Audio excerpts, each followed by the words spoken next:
Eh, Estamos en este segundo bloque de esta revista semanal que se llama Avivando Giles de Tucumán para todo el mundo. Nosotros en este bloque hablamos sobre economía. Todo sube tarifazo, más tarifazo, y nos vamos a concentrar un poquito en Tucumán. Estamos analizando las declaraciones del gobernador Osvaldo Jaldo, que manifiesta su preocupación por las medidas del gobierno nacional que impulsa la importación de azúcar desde Brasil para liberar el mercado. Esto para nosotros, para los tucumanos, significa un remate a la economía local y regional, porque ya veníamos de una crisis planteada desde hace décadas que no se supera, porque bueno, hay una cuestión con el monopolio del precio, el monopolio de la industria azucarera, y no se terminan de desarrollar políticas públicas genuinas en este tema. Y bueno, si el gobierno de Javier Milei libera la importación de azúcar, quiere decir que va a ser ya no competitivo el negocio y es una amenaza o un cierre de los ingenios azucareros en la provincia de Tucumán. Así es, Miriam, y sobre todo la falta de visión de la gente que nos gobierna, que la gente que nos gobierna ahora viene gobernando con otros cargos importantes hace 20 años, por lo menos, Osvaldo Jaldo, un ejemplo, y que no hayan tenido la visión de que esto de la industria azucarera se va a terminar, no va a ser un gran negocio y no va a sostener a la economía de Tucumán. Sostiene porque aporta mucho en impuestos, pero cada vez se ocupan menos obreros, el campo está tecnificado, la cosecha está tecnificada, y si a los obreros, si a los empresarios tucumanos, que son súper millonarios, los azucareros, se les ocurriese tecnificar los ingenios, yo creo que con el 20% del personal que tienen pueden funcionar. Hay ingenios que son totalmente automatizados en Brasil, en Paraguay también. Entonces, nadie está tomando las previsiones desde el Estado de decir, bueno, hay que tecnificar los ingenios, pero hay que crear otras actividades económicas en Tucumán, porque los ingenios vamos a tener 3, 4 cosechadoras levantando la caña, va a ir al ingenio, va a estar todo automatizado, va a necesitar 50 obreros, va a funcionar un ingenio. Y yo creo que eso va a pasar con el tiempo. El empresario, para poder ser competitivo, como en este caso, que es parte de la economía real, de la economía latinoamericana y mundial, de que se hagan acuerdos, si el azúcar baja a 300, ahora vale en promedio en los super más baratos 600 pesos, 680, pero si viene de Brasil va a valer menos de 500 pesos, 400 pesos, y la bolsa va a bajar menos de 20.000. ¿Qué va a pasar con una industria que no avanza y no progresa en diversificarse el producto, de no darle mayor valor agregado? Claro. Tucumán, ¿cuántas fábricas autóctonas o cuántas pequeñas industrias hay en Tucumán vinculadas a la producción de golosinas, caramelos, que usen el azúcar tucumano?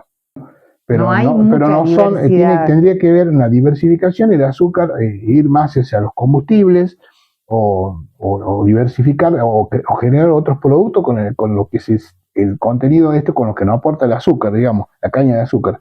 Tal vez tendría que ser más hacia el alcohol, más hacia los combustibles, pero no vemos ese tipo de política de llorar, que Lula es malo. No, Lula no es malo. Lula protege su economía, protege a sus productores.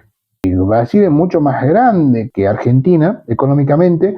Tucumán ya está padeciendo, no hay que esperar que pase lo del azúcar. Escaña está parada porque hay una concentración, digamos, de grande en Brasil donde arman los camiones, y acá en Tucumán se especializó en las cajas. Ahora tenemos que los empleados de Escaña ya estuvieron sin trabajar 15 días, otros 15 días más, y hasta fin de año van a ser 40 días que no van a trabajar los empleados de Escaña en Tucumán, lo que significa un sueldo y medio menos hasta fin de año. Grave, muy grave para la economía de esos trabajadores que son tucumanos. Y la empresa lo hace porque es una empresa muy seria y prevé no despedirlos, pero las cosas están complicadas. Tampoco hay otra industria metalmecánica importante en Tucumán, no hay otra empresa donde se ven, si se cierra Escaña o reduce el personal, pueden ir a trabajar porque no se crean las condiciones en Tucumán para que este tipo de empresas se instalen. Eso fue hace mucho tiempo, eso fue en otros gobiernos, lamentablemente le falta visión al gobierno de Tucumán, y como creemos, Osvaldo Jaldo puede tener las mejores intenciones, pero tiene malos colaboradores.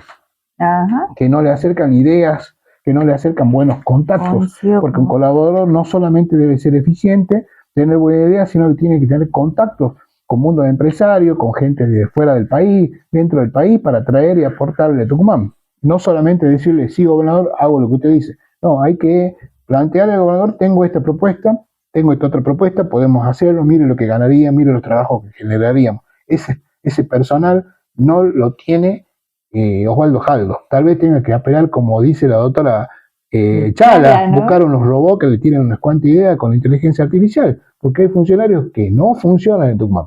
Ya que, bueno, primero un aporte con respecto al análisis de la posición de los industriales azucareros. Hemos visto a una señora que esta semana, que es la señora Catalina Lona, referirse con preocupación, y ella con respecto al tema de la narcopolítica, haciendo su análisis también en este tema, ¿no?, en Tucumán.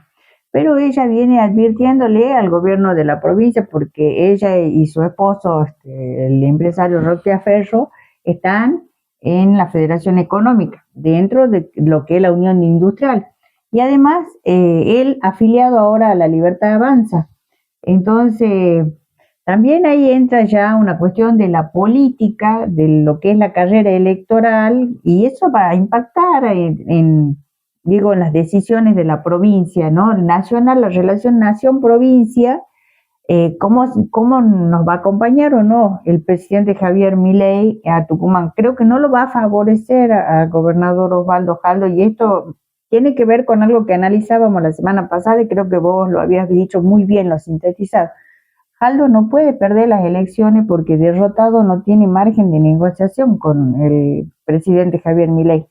Y si esta decisión, que ya está tomada por el gobierno de la nación, de flexibilizar el mercado del azúcar y liquidar la región del NOA, porque no solamente Tucumán tiene ingenio azucarero, tiene Salta y tiene Jujuy, habla la clara de que hay un cambio de rumbo en esta política sobre la producción de los alimentos, y se va a concentrar seguramente en la explotación minera y en el desarrollo del turismo, que es lo que ha hecho Salta, por ejemplo.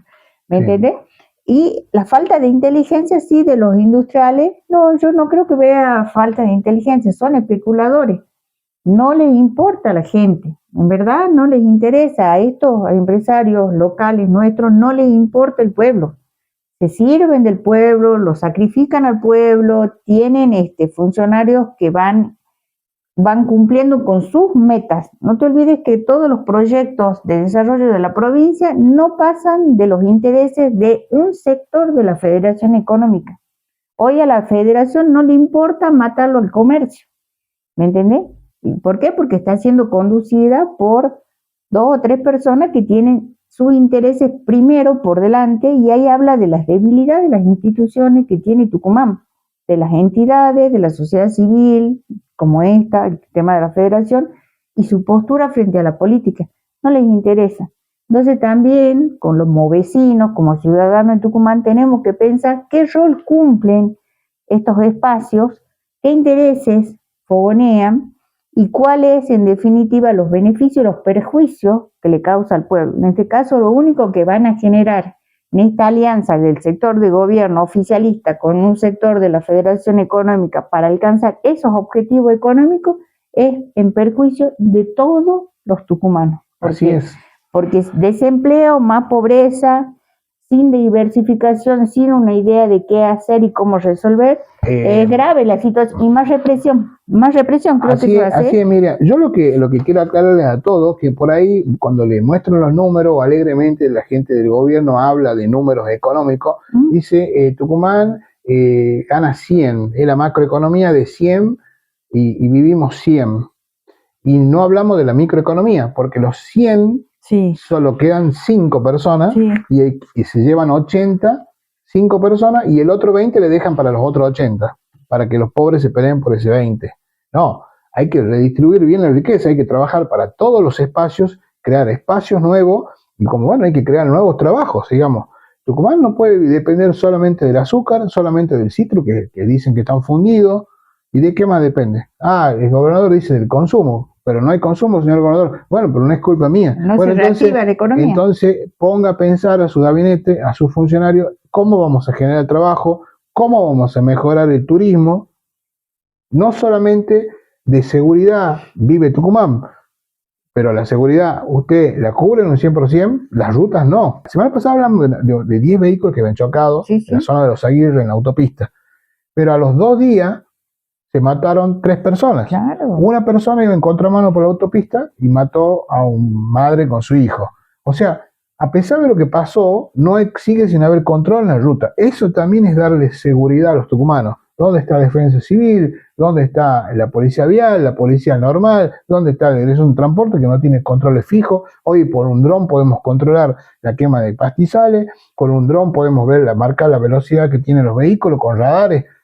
Por favor, la seguridad no solamente es meter presos pobres y quitar motitos, es también cuidar la vida de los tucumanos en las rutas. Volvemos a reiterarnos eso, y para eso también hay que hacer más campaña de educación vial.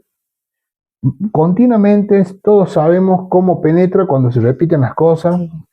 Y además vi por allí un grupo de organizaciones no gubernamentales que ya le habían pedido al gobierno, que son vinculadas a la educación vial, le habían pedido al gobierno que establezca políticas o campañas para cuidar la vida de los tucumanos en las rutas, para que se enseñe educación vial, y nunca la atendieron. La gente que depende del gobierno Jaldo no le dio bolilla. Esta gente que tiene una especialización, que sabe las campañas que hay que realizar, las palabras que hay que decir, cómo hacerlas, o los afiches que habría que hacer, o cómo enseñarle a la gente a conducir mejor, no las atendieron. Y ellos salieron después de que pasaron estas 3 muertes a criticar eso, a decir nosotros ya lo que hicimos ayudar al gobierno y no nos escucha. Entonces hay que escuchar un poco más y no hay que centrarse en 2 o 3 temas. En Tucumán vivimos casi 2 millones de personas y hay cientos, miles que no tienen trabajo. Hay que ocuparse, y trabajo en negro, eso debe ser Tucumán, una de las provincias que más trabajo en negro hay, digamos. Y por favor, mejoren los colaboradores. Así es, el tema de la informalidad laboral, que ese es el gran desafío, bueno, el tema por eso los sindicatos han perdido, digamos, presencia, y la gente, ganó esto del trabajo también remoto, el vivir como uno puede. Sí, el tucumano que hoy toma su auto y sale por necesidad, o porque es taxista y trabaja de Uber y de taxista. Eso te quería preguntar. Bueno, la gente que trabaja de Uber en Tucumán, te aseguro que está perdiendo plata. Pierde plata porque los viajes tienen distintos precios. Pero te doy un solo ejemplo. Vos tomas un viaje a Villa Carmela, te puede costar 6.000 pesos, 6.500 pesos, 4.600 pesos. Si hay una gran tormenta, cuesta 30.000. Pero nadie va a hacer ese viaje porque te rompe el auto, a menos que quieras romper el auto. Pero supongamos que vos pagas un viaje a Villa Carmela, que está exactamente a 15 kilómetros de la capital, te cobran 4.600 pesos el viaje. Como estás escuchando, 4.600 pesos. El colectivo cuesta casi 1.500, si van 2 personas, les reconviene irse en Uber. Claro. Le conviene al chofer de Uber, lo hacen por necesidad realmente, pero no le conviene, porque vos dentro de los 4.600 pesos tenés 15 kilómetros y suponete que en la vuelta, en la mitad del camino, enganches otro viaje. En total haces 22 kilómetros y medio con un solo viaje por los 4.600 pesos. ¿Cuánto cuesta el seguro de un auto? Un seguro mensual te puede salir 80.000 pesos. Mira. Entonces, ¿cuántos viajes de Uber tenés que hacer para los 80.000 pesos? No solamente eso, cuántos viajes de Uber tenés que hacer, sino que tenés un costo por kilómetro también de lo que pagas por seguro. ¿Cuánto cuesta el cambio de aceite de un auto? 80.000 pesos también, más o menos. Entonces quiere decir que cada kilómetro son 10.000 kilómetros, tenés que hacer un cambio de aceite. O sea que cuesta 8 pesos por kilómetro. Un viaje que vos haces 22 kilómetros y medio, ya tenés 170 pesos de aceite, solamente del auto, por ese solo viaje. Después tenés las cubiertas. Bueno, la cubierta, ese cálculo deben hacerlo, pero la gente no lo hace porque la necesidad que hay por conseguir esa plata, pero cuando se le rompe el auto, no tienen cómo arreglarlo. No tienen cómo arreglarlo. Bueno, son 4 cubiertas baratas, de las más baratas, 400.000 pesos. Haces 60.000 kilómetros, dividís 400.000 en 60.000 y te da 6,66 por kilómetro. Sí. Tenés 22 kilómetros, otros 160 pesos más el seguro, más el aceite y otros desgastes que tenga el auto. ¿Cuánto es el costo de eso? Más el combustible. El combustible, suponete que el auto, porque muchos autos ya no tienen gas, directamente se van de Uber y son a nafta. ¿Cuánto gastan 22 kilómetros y medio? Bueno, poner que gasta 2 litros de combustible. A 1.350 son 2.700 pesos. Digamos que rinde un poco más el auto, gastas 2.200. Más los otros gastitos, ya está cerca de 3.000 pesos. ¿Cuánto te saca la aplicación por viaje? Claro. Eso es variable, el 10%, el 20%, el 25%, pongamos un 20%, te lleva casi 1.000 pesos del viaje. O sea que un chofer gasta una hora de viaje en hacer esos 22 kilómetros, porque ir a Villa Carmena por el tráfico, además de 35 minutos, volver otros 10, casi una hora, y gana 800 pesos por hora. Otro tema, aumentó la tarifa. La tarifa de taxi valía 600 pesos Sí. y 60 pesos cada 100 metros. Sí. La aumentaron el 50%, pero hoy en Tucumán, después de 2 semanas de ese aumento, vos subís a algunos taxis y te dicen, yo tengo la tarifa vieja, señor, ¿no? O sea, ni siquiera quieren subirlo. ¿Cuándo viste que el taxista no quiere subir la tarifa porque quiere hacer el viaje? Están trabajando a pérdida hoy los taxistas, la gente que está en Uber, y no se están dando cuenta. Eso, por ejemplo, Fernando Jury amenaza que a todo le voy a cobrar canon, que a todo le voy a cobrar impuestos. Pero el señor vaya y analice los costes, esa gente no gana ni para comer el día. ¿Y usted le quiere poner más impuestos? Él no tiene necesidades, pero hay que ver la necesidad que tiene el pueblo, señor Jury. Además, los costos, porque hay que ver cuánto se gasta en el aceite, en las ruedas, el tiempo. ¿Cuánto ganan en una hora? 800 pesos, eso no es nada. Los impuestos que tiene que pagar además se le rompe el auto, 200.000, 300.000, 500.000 pesos, y el taxista, la gente que trabaja en Uber, después ya lo paraliza el auto. ¿Y de qué le sirvió? ¿Quién ganó? Uber, solamente ganó Uber. Tenemos que tener políticas claras para que el trabajo de los tucumanos tenga valor, no este tipo de trabajo. No, total se la van a revocar con Uber, van a comer. Pero ¿hasta cuándo va a dar esto? ¿Hasta que se le rompa el auto? ¿Hasta que se te rompa la moto? Por favor. Tenemos que... Estamos con esta economía, esta es la economía de los tucumanos. Sí. Los chicos jóvenes, bueno, andan a trabajar en pedido ya. El otro maneja el auto en el Uber y ya estamos todos contentos. No sirve, porque a la larga esto va a tener graves consecuencias en el mundo laboral, graves consecuencias sociales.